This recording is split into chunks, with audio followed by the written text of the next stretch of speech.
Hello ladies and gentlemen, and welcome to a short TNA Impact. I have sore throat. You guys could guess it, the weather in New York has gotten a lot more harsher in the last 3 weeks. We don't normally get negative numbers, and I have gone out into it and I've tried to bundle up, but unfortunately I still got sore throat and made me sick. So I'm making this as short as possible. Whew, that hurts. I'm just going to focus on what I felt was okay and then my overall thoughts about the show. The first thing I'm going to talk about is Drew Galloway coming in during the match of Al Snow and Grado. Now, I saw Fool Killer's review of Grado. I have not seen Boot Camp Season 2. I just haven't. And from what I understand, Grado was not the favorite of most of the hardcore fans because he acted kind of stupid. But he did get a cult following to a certain extent. Kind of like what happened with Low Key in the WWE. Let's be honest, it kind of reflects that the internet made him an internet darling. Ow. And people wanted him to be on the roster, but WWE didn't know what to do with him and didn't like them, so they really didn't do anything with him. In this case, dealing with Al Snow, I believe that this is only a temporary thing while they're in the UK until it's time to go back to the United States. And Drew Galloway will become a permanent member of TNA. How he was brought on was pretty good. Seeing that Low Key was the person who got his face knocked in and Low Key's neck was bleeding is ironic because of how Guido has been depicted by the how the TNA fans have considered him in British boot camp. In a sense, it's the same thing. They're trying to play off, and this is just my humble opinion. You guys can be way active about what you want to say in the comments.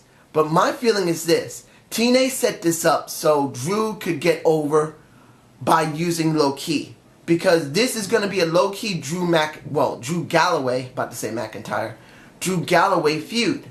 This is how they're going to do it. Using Low Key, who kind of had the same situation as Guido did. So I'm alright with that.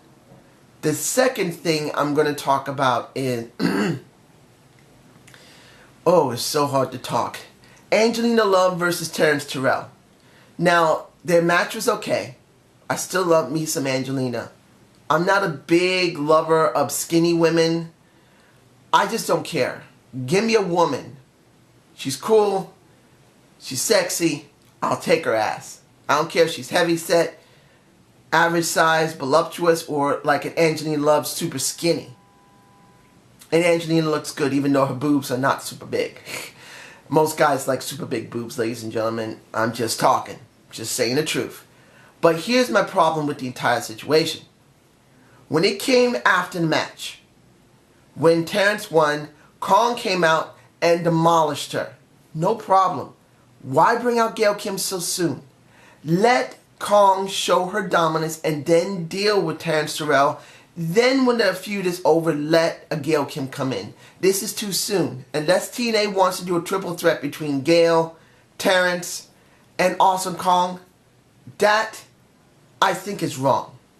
Because that's what we've been hearing that's going to happen in WrestleMania.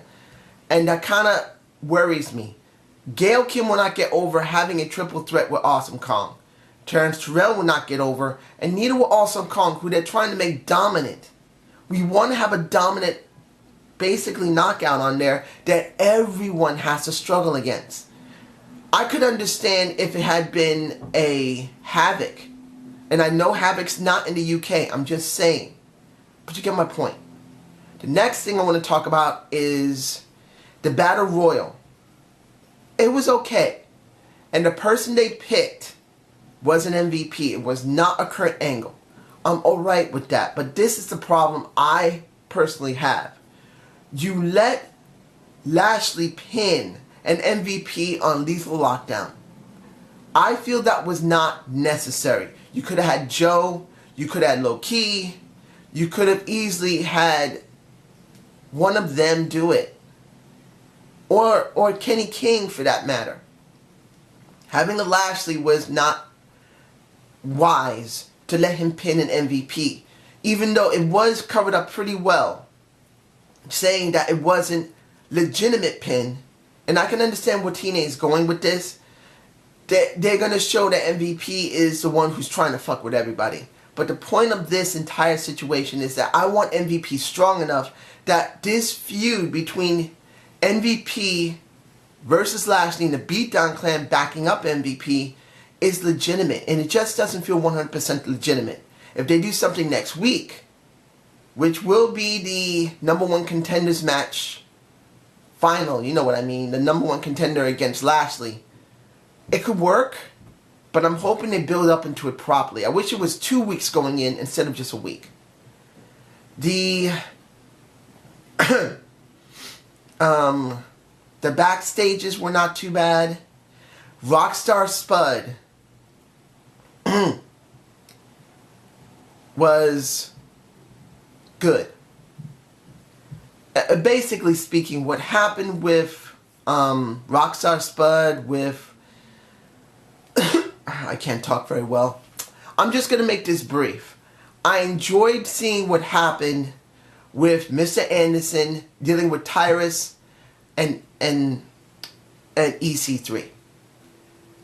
I was very worried that, and even though having an Anderson dealing with a Tyrus is good, and an EC3, you can see I'm struggling here, ladies and gentlemen, it's hurting.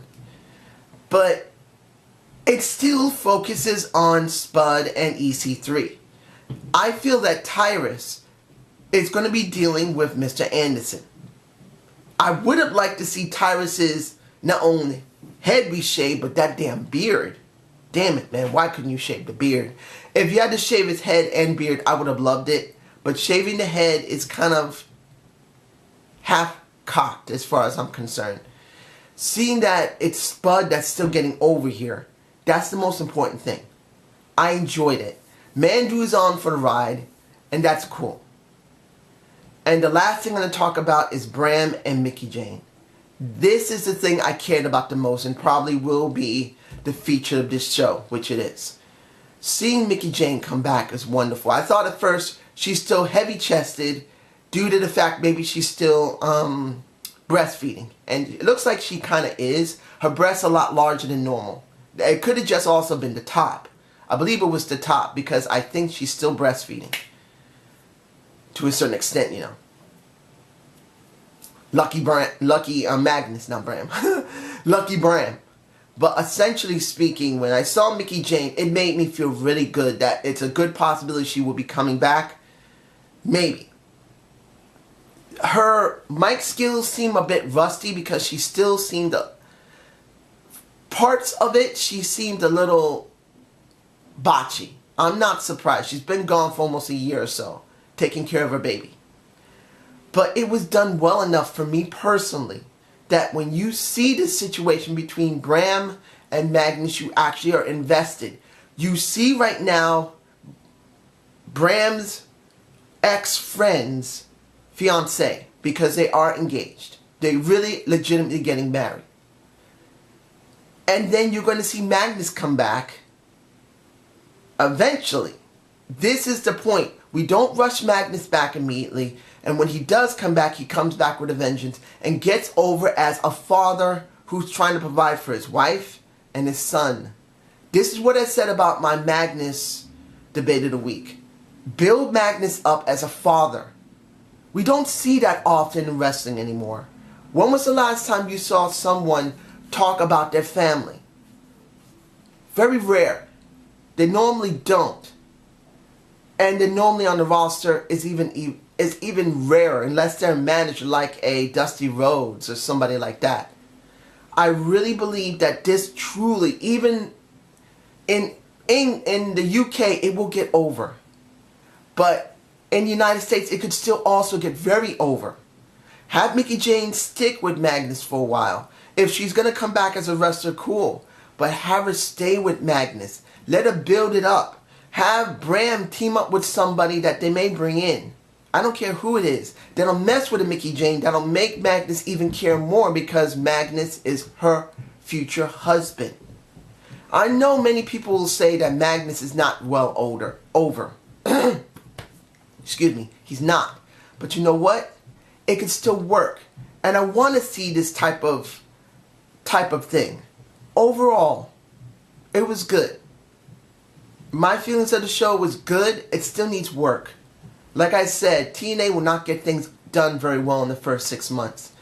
Let's just hope the next 6 months after, June, it'll get better. I hope you enjoyed Zane's view. Please give me a comment below. I'm sorry, I can't do no debate of the weeks right now, but I will get my Fastlane pay-per-view done on Monday. You guys take care. Have a good day and have a good night. Peace.